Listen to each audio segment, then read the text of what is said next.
Revêtez-vous de toute l'armure de Dieu afin de pouvoir résister aux artifices du diable.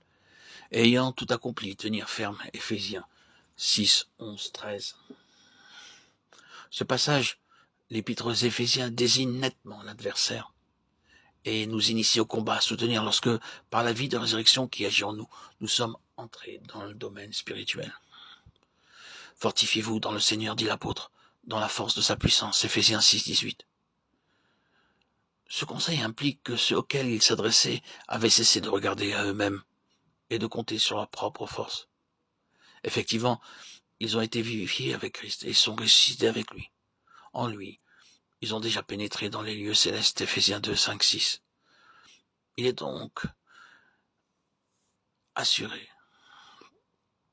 et certain, celui qui a revêtu l'homme nouveau, Éphésiens 4, 24, de suivre, de marcher selon la volonté de Christ. Car ceux-là connaissent leur entière faiblesse.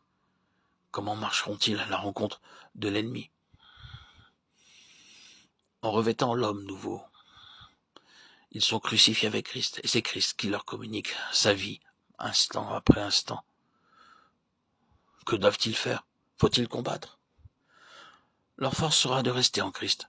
Ils sont exhortés à se fortifier dans le Seigneur et dans sa force toute puissante, à se tenir ferme, là où ils se trouvent, sur le terrain du calvaire, à demeurer inébranlables malgré toutes les ruses du diable qui essaie de les attirer hors de leur forteresse et de les amener à quitter leur refuge. Ce n'est pas contre la chair et le sang que nous avons à combattre, dit l'apôtre Paul. Et de quel combat peut-il bien être question?